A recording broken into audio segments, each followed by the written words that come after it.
திரளாக வந்திருக்கக்கூடிய உங்களுடைய கோவை மாவட்டத்துக்கு செஞ்சிருக்கக்கூடிய வளர்ச்சி பணிகளை வரிசையா பட்டியலிட விரும்புகிறோம். பில்லூர் கூட்டு குடிநீர் திட்ட 3ஆம் கட்ட பணிகள் நிறைவு.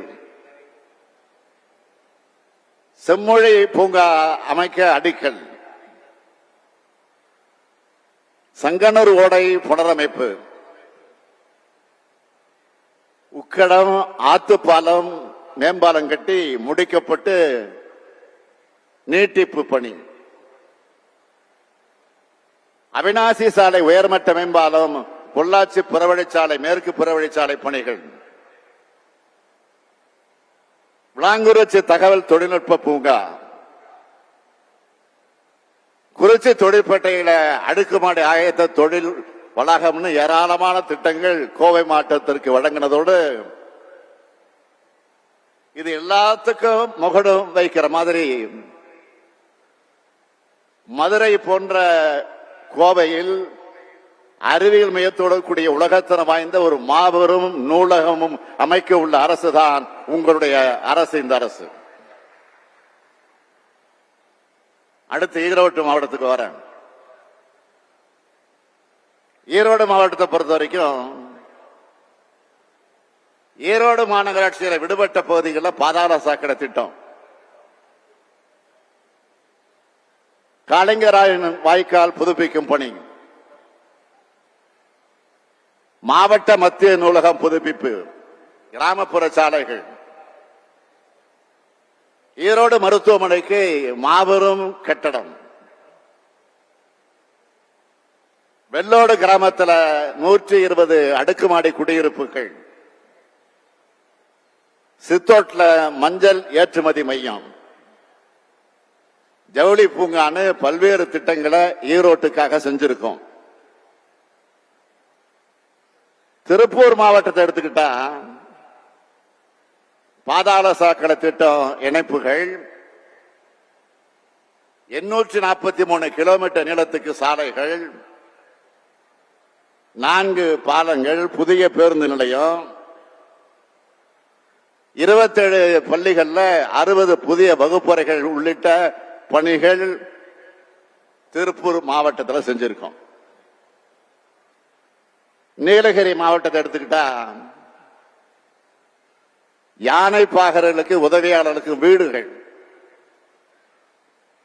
தேயிலை தோட்ட தொழிலாளர்கள் 1000 பேருக்கு ஓய்வூதிய பலன்கள், தேயிலை தோட்ட தொழிலாளர்களுக்கு ஊதிய உயர்வு, ஓய்வு பெற்ற ஊழியர்களுக்கு குடியிருப்புகள் ஆகியவை வழங்கப்பட்டிருக்கு. நீலகிரி மாவட்டத்தில் இருக்கிற குடும்ப அட்டைதாரர்களுக்கு அரிசிக்கு பதிலா 2 கிலோ கேழ்வரகு வழங்குகிற திட்டம் தொடங்கி வைக்கப்பட்டிருக்கு. வனவிலங்குகளால் தாக்கப்பட்டு உயிரிழப்பவர்களுடைய குடும்பங்களுக்கு வழங்கப்படுகிற இழப்பீட்டு தொகையை 5 லட்சத்திலிருந்து 10 லட்சம் ரூபாயாக உயர்த்தி இருக்கும். இப்படி கோவைக்கும் நீலகிரிக்கும் திருப்பூருக்கும் ஈரோட்டுக்கு ஏராளமான திட்டங்களை கொண்டு வந்த ஆட்சிதான் உங்களுடைய திராவிட மாடல் ஆட்சி. அது மட்டுமல்லாம இந்த 4 மாவட்டங்கள்ல 560 கோடி 5 லட்சம் ரூபாய் மதிப்பீட்டில் 273 திட்டங்கள் இன்றைய விழாவில் மக்களுடைய பயன்பாட்டுக்காக திறந்து வைக்கப்பட்டிருக்கு.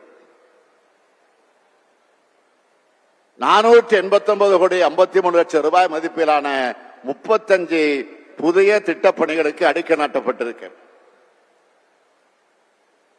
223 கோடி 93 லட்சம் ரூபாய் மதிப்பீட்டில் 57,235 பயனாளிகளுக்கு நலத்திட்ட உதவிகள் வழங்கப்பட்டிருக்கு.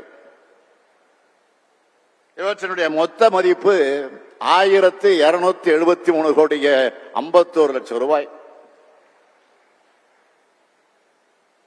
இதன் தொடர்ச்சியா சில புதிய அறிவிப்புகளையும் இந்த விழாவில் மகிழ்ச்சியோடு நான் வெளியிட விரும்புகிறேன்.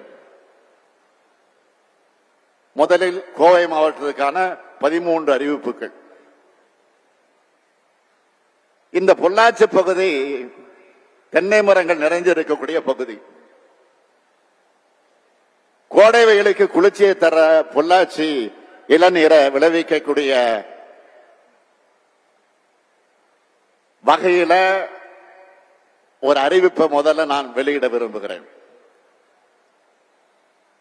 தென்னை மரங்களை அதிகமாக பாதிக்கிற நோயா நேர்வாடல் நோய் இருக்கு.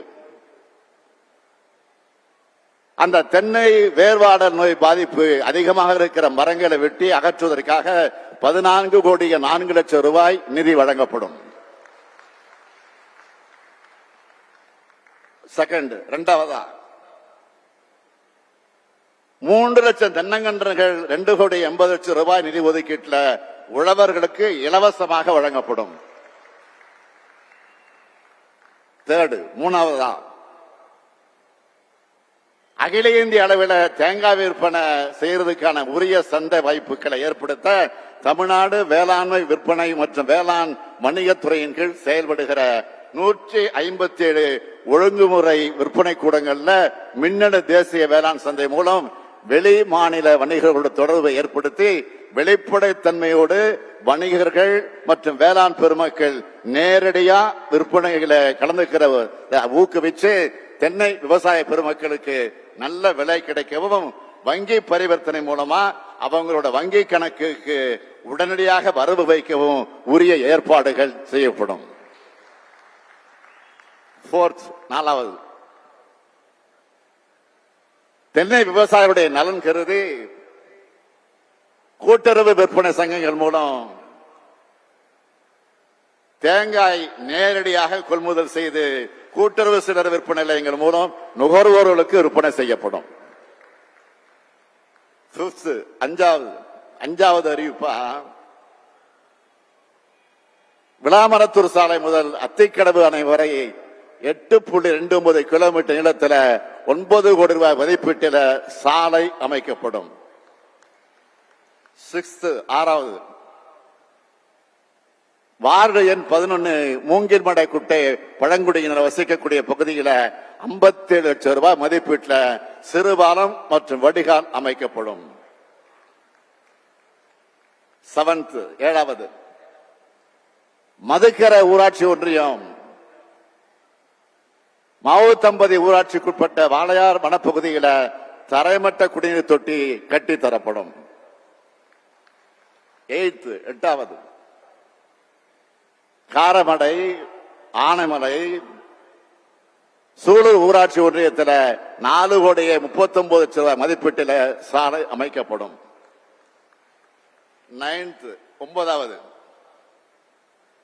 ஒன்பதாவது அறிவிப்பா சொல்றேன். இக்கரை பூலுவாம்பட்டி ஊராட்சி, பெரியநாயக்கம் பாளையம் ஊராட்சி ஒன்றியம், சோமயம்பாளையம் ஊராட்சி, மதுக்கரை ஊராட்சி ஒன்றியம், திவான் சாப்புதூர் ஊராட்சி மற்றும் மாவு தம்பதி ஆகிய ஊராட்சிகள்ல 4 பாலங்கள் கட்டப்படும். 10வது, 15 அங்கன்வாடி மையங்கள், 18 நியாய விலை கடைகள், 14 சமுதாய நலக்கூடங்கள், 7 பேரூராட்சிகள்ல கழிவுநீர் சுத்திகரிப்பு நிலையங்கள் கட்டப்படும். 11வது அறிவிப்பா சொல்றேன். கோயம்புத்தூர் மருத்துவக் கல்லூரி மருத்துவமனையில மழைநீர் வடிகால் மற்றும் கான்கிரீட் சாலை 10 கோடி ரூபாய் மதிப்பீட்டில் அமைக்கப்படும். 12வது, உக்கடம் பேருந்து நிலையம் அருகே அமைக்கப்பட்டு வரும் மேம்பாலத்தால் அகற்றப்பட்ட பேருந்து நிலையம் 20 கோடி ரூபாய் மதிப்பீட்டில் நவீன முறையில் சீரமைக்கப்படும். 13வது அறிவிப்பா,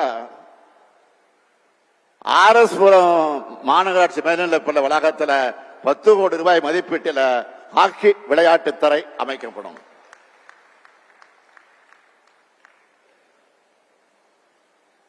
அடுத்து ஈரோட்டுக்கு வரேன். ஈரோட்டு மாவட்டத்துக்கான அறிவிப்புக்காக இப்ப வரேன். முதலாவதா, சோலார் பகுதியில் 20 கோடி ரூபாய் மதிப்பீட்டில் காய்கறி மளிகை சந்தை வளாகம் அமைக்கப்படும். இரண்டாவது வஉசி பூங்கா 15 கோடி ரூபாய் மதிப்பீட்டில் தரம் உயர்த்தி தரப்படும்.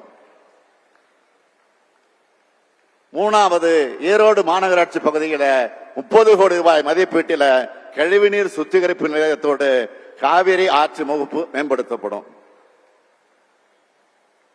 நாலாவது புதிய மாவட்ட மைய நூலகம் ஒன்று 6 கோடி ரூபாய் மதிப்பீட்டில் அமைக்கப்படும். அஞ்சாவது அந்தியூர் ஊராட்சி ஒன்றியம், பருகூர் ஊராட்சி, தாளவாடி ஊராட்சி ஒன்றியம், தலமலை அரசனூர் ஊராட்சிகள்ல மலைவாழ் மக்கள் வசிக்கக்கூடிய இணைப்பு சாலை வசதி இல்லாத அந்த 9 கிராமங்களுக்கு 5 கோடி ரூபாய் மதிப்பீட்டில் இணைப்பு சாலை வசதி ஏற்படுத்தப்படும். ஆறாவது 8 சமுதாய நலக்கூடங்கள் கட்டப்படும். ஏழாவது சத்தியமங்கலம் நகராட்சியில 20 கோடி ரூபாய் மதிப்பீட்டில் குடிநீர் பணிகள் மேற்கொள்ளப்படும். எட்டாவது அறிவிப்பா மஞ்சள் மற்றும் மஞ்சள் மதிப்பு கூட்டப்பட்ட பொருட்கள் இருப்பு வைத்து வியாபாரம் செய்ய ஏதுவாக குளிர் பதன கிடங்குகள் அமைக்க நடவடிக்கை எடுக்கப்படும்.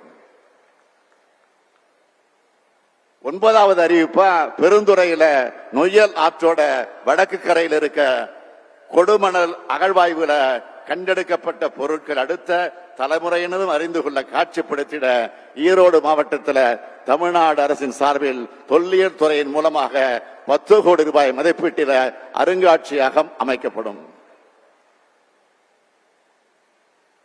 அடுத்து திருப்பூருக்கு வர. அடுத்து திருப்பூர் இந்த மாவட்டத்துக்கான 5 அறிவிப்புகள். முதலாவதாக பெருமாநல்லூர் சாலையில் நல்லாற்றில் பொம்மநாயக்கம்பாளையம் மற்றும் போயம்பாளையம் சாலை வர மற்றும் பிச்சம்பாளையம் மீன் சாலை முதல் ராஜா நகர் வர 11 கோடி 50 லட்சம் ரூபாய் மதிப்பீட்டில் பாலங்கள் கட்டப்படும். இரண்டாவதா திருப்பூர் மாநகராட்சிக்கு 75 கோடி ரூபாய் மதிப்பீட்டில் புதிய அலுவலக கட்டடம் அமைக்கப்படும். மூணாவதா கிராம பகுதிகளில் 8 புதிய அங்கன்வாடி மைய கட்டிடங்கள் 1 கோடி 38 லட்சம் ரூபாய் மதிப்பீட்டில் கட்டப்படும். நாலாவதா 13 சமுதாய நல கூடங்கள் 11 கோடி 17 லட்சம் ரூபாய் மதிப்பீட்டில் கட்டப்படும்.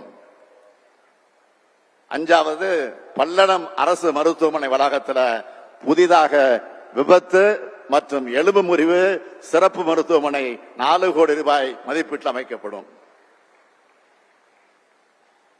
இதெல்லாம் சொல்லிட்டு நீலகிரி வரேன்னா ராஜா கோச்சிப்பாரு. நீலகிரி மாவட்டத்துக்கு வராங்க, அங்கேயும் 4 அறிவிப்புகளை சொல்ல போறாங்க. முதலாவதாக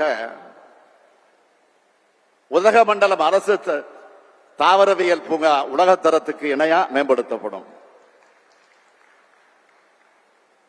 இதற்காக பிரணி இல்லம் புதுப்பித்தல், புதிய சுகாதார வளாகம் அமைத்தல், ஆர்கிட் மற்றும் போன்சாய் வளர்ப்பு கூடம், வடிகால் வால்காய் உள்ளிட்ட உட்கட்டமைப்பு வசதிகள் 3 கோடி ரூபாய் மதிப்பீட்டில் மேம்படுத்தப்படும். இரண்டாவதா 5 அரசு துணை சுகாதார நிலையங்களுக்கு தலா 50 லட்சம் ரூபாய் செலவில் மொத்தம் 2 கோடி 50 லட்சம் ரூபாயில புதிய கட்டடங்கள் அமைக்கப்படும். மூணாவதா தனியார் கட்டடங்கள் இயங்குகிற 10 நியாய விலை கடைகளுக்கு 1 கோடி 50 லட்சம் ரூபாய் மதிப்பீட்டில் புதிய கட்டடங்கள் கட்டப்படும். நாலாவதா நீலகிரி மாவட்டத்தில் 2 சமுதாய நல கூடங்கள் 1 கோடி 32 லட்சம் ரூபாய் மதிப்பீட்டில் கட்டப்படும். இப்படி நான் அறிவிக்கிறேன்னா, நான் ஒரு கோப்புல கையெழுத்து போடுறப்போ லட்சக்கணக்கான மக்கள், கோடிக்கணக்கான மக்கள் மகிழ்ச்சி அடைகிறாங்கன்னு பொருள். அனைத்து மக்களுக்கு நன்மை அளிக்கக்கூடிய ஆட்சியா கழக ஆட்சி செயல்பட்டு வருது.